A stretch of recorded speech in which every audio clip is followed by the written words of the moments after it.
இந்த லாஜிக்கெல்லாம் எதிர்பார்க்காம கொஞ்சம் தள்ளி வச்சுக்கிட்டு ஒரு நல்ல ஒரு ஃபேமிலி என்டர்டெயின்மெண்ட்ல ஒரு காமெடி படம் பார்க்கணும்னு நினைக்கிற ஆடியன்ஸுக்கு இந்த படம் ஒரு கேரண்டியான ஒரு படம் அப்படின்னே சொல்லலாம். அப்படி இன்னைக்கு தியேட்டர்ஸ்ல ரிலீஸ் ஆகிற நம்ம ஜெய் நடிப்புல வெளிவந்திருக்கிற பேபி அண்ட் பேபி திரைப்படத்தோட ரிவ்யூ தான் இந்த உள்ள பார்க்க போறோம். மேலும் இந்த படத்துல சத்யராஜ், யோகி பாபு அண்ட் பிரக்யான்னு சொல்லி நிறைய பேர் நடிச்சுக்கிறாங்க.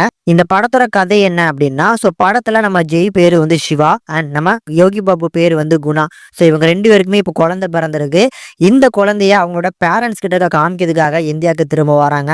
வர்ற இடத்துல இந்த குழந்தை மிஸ் மேட்ச் ஆயிருது. அதாவது நம்ம யோகி பாபுவோட குழந்தை ஜெய் கிட்டையும், ஜெயோட குழந்தை யோகி பாபு கிட்டே மிஸ் மேட்ச் ஆயிருது. இதுல ஜெயோட வீட்டுல அவரோட அப்பாவை வரக்கூடிய சத்யராஜ் ஒரு ஆண் குழந்தை வேணும் அப்படின்னு சொல்லி அதை எதிர்பார்த்து ஊர்ல காத்துக்கிட்டு இருக்காரு.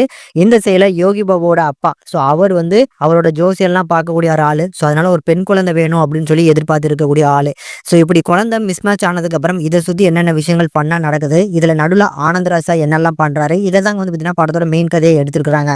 ஆக்சுவலி நான் ஏற்கனவே சொன்ன மாதிரி படத்துல பெருசா லாஜிக்லாம் எதிர்பார்க்காம ஃபன் மட்டும் நல்லா ஒர்க் அவுட் ஆனா போதும் அப்படின்னு நினைக்கக்கூடிய ஆடியன்ஸ்க்கு இந்த படம் கண்டிப்பா ஒரு நல்ல என்டர்டெய்னிங்கா இருக்கும். மேலும் இந்த படத்தோட அந்த கேஸ்ட் அண்ட் க்ரூஸே பக்கவா இந்த படத்துக்குன்னு பாத்தீங்கன்னா செட் பண்ணி எடுத்திருக்காங்க போல. அந்த அளவுக்கு ஒவ்வொரு கேஸ்ட் அண்ட் க்ரூஸும் அவங்களோட பிளேஸ்மெண்ட்ஸ், அவங்களோட ஹியூமர்ஸ் எல்லாமே மேஜரா பாத்தீங்கன்னா ஒர்க் அவுட் ஆச்சு. அதுலயும் இந்த படத்துல Redin Kingsley and Anandraj sir இவங்களோட ஹியூமர்ஸ் இந்த படத்துல மேஜரா ஒர்க் அவுட் ஆச்சு. அவங்க வரக்கூடிய அந்த ஸ்கிரீன் பிரசன்ஸ் இருக்கு பாத்தீங்களா, அது கண்டிப்பா உங்களை என்டர்டெயின் பண்ணும்.